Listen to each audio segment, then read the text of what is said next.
خلف مباشرة لبيدرو.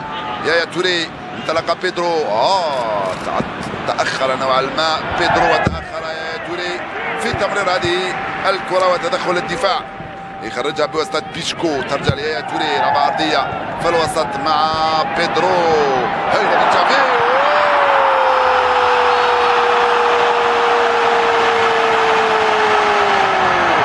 أول هدف المباراة لصالح برشلونة بعد ربع ساعة بطريقة جميلة جدا. لا يهم المسجل بقدر ما يهم اللعبة الجماعية الرباعية قبل أن تصل الكرة إلى رجلي بويان اللي يسجل هدفه الخامس هذا الموسم مع فريقه. بويان لم يكن في وضعية تسلل، استقبل الكرة ومررها بين الحارس والمدافع، وقلت بين الحارس والمدافع مانويل بابلو، وكان الهدف الأول لصالح فريق برشلونة في الدقيقة 15 من الشوط الأول من اللقاء. برشلونة هدف، ترسل كرة طويلة وسهلة لفيكتور فالديز. التغيير الثاني سيحدث الآن في تشكيلة فريق ديبورتيفو لا كورون.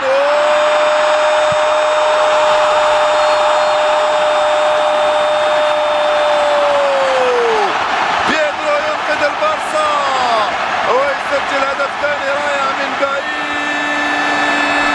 بكيفية رائعة البارسا تضيف الهدف الثاني، وبيدرو يؤكد تألقه وعودته القوية، ويؤكد ايضا بقاء تيري هنري في كرسي الاحتياط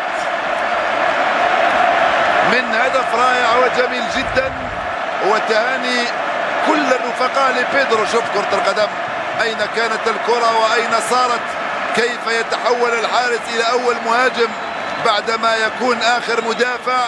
وبيدرو لا لا لا لا، يا لا من دقة، مباشرة من الحارس تحول إلى أول مهاجم.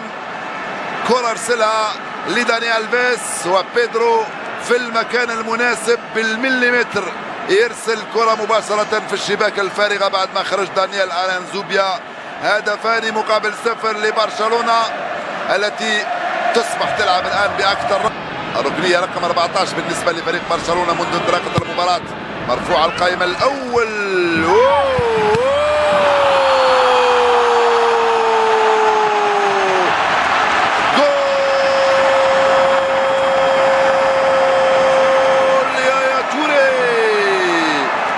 الهدف الثالث لصالح فريق برشلونة بكل قوة يفعلها الوسط ميدان فريق البارسا، اللاعب الإيفواري الذي يسجل، استمع جيدا، أول هدف له في الموسم مع فريق برشلونة.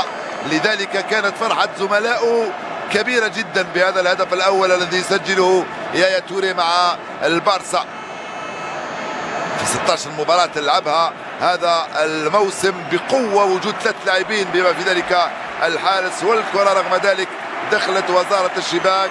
3 أهداف مقابل 0. قلت لكم بعد الهدف الثاني سيطمئن البارسا أكثر